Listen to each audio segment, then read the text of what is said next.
We're in Acts chapter 15 of the NIV Bible. Some men came down from Judea to Antioch and were teaching the brothers, "Unless you are circumcised according to the custom taught by Moses, you cannot be saved." This brought Paul and Barnabas into sharp dispute and debate with them. So Paul and Barnabas were appointed, along with some other believers, to go up to Jerusalem to see the apostles and elders about this question. The church sent them on their way, and as they traveled through Phoenicia and Samaria, they told how the Gentiles had been converted. This news made all the brothers very glad. When they came to Jerusalem, they were welcomed by the church and the apostles and elders, to whom they reported everything God had done through them. Then some of the believers who belonged to the party of the Pharisees stood up and said, "The Gentiles must be circumcised and required to obey the law of Moses." The apostles and elders met to consider this question. After much discussion, Peter got up and addressed them. "Brothers, you know that some time ago God made a choice among you that the Gentiles might hear from my lips a message of the gospel and believe.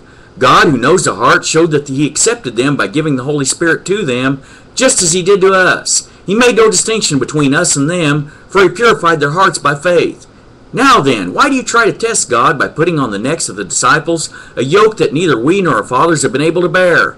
No, we believe it is through the grace of our Lord Jesus that we are saved, just as they are." The whole assembly became silent as they listened to Barnabas and Paul, telling about the miraculous signs and wonders God had done among the Gentiles through them. When they finished, James spoke up. "Brothers, listen to me. Simon has described to us how God at first showed his concern by taking from the Gentiles a people for himself. The words of the prophets are in agreement with this, as it is written, 'After this I will return and rebuild David's fallen tent. Its ruins I will rebuild, and I will restore it, that the remnant of men may seek the Lord, and all the Gentiles who bear my name, says the Lord, who does these things that have been known for ages. It is my judgment, therefore, that we should not make it difficult for the Gentiles who are turning to God. Instead, we should write to them, telling them to abstain from food polluted by idols, from sexual immorality, from the meat of strangled animals, and from blood. For Moses has been preached in every city from the earliest times and is read in the synagogues on every Sabbath.'"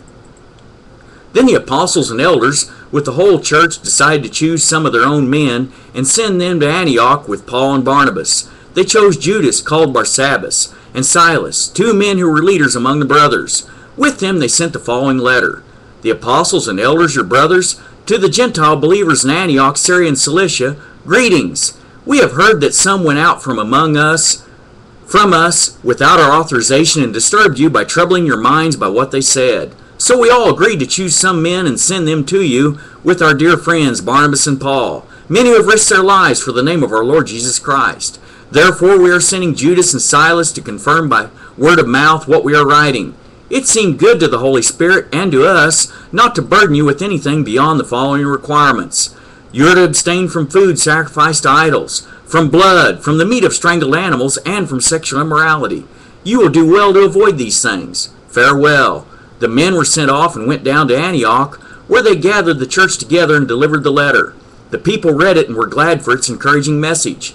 Judas and Silas, who themselves were prophets, said much to encourage and strengthen the brothers. After spending some time there, they were sent off by the brothers with the blessing of peace to return to those who had sent them. But Paul and Barnabas remained in Antioch, where they and many others taught and preached the word of the Lord. Some time later, Paul said to Barnabas, "Let us go back and visit the brothers in all the towns where we preached the word of the Lord and see how they are doing." Barnabas wanted to take John, also called Mark, with him, but Paul did not think it wise to take him because he had deserted them in Pamphylia and had not continued with them in the work.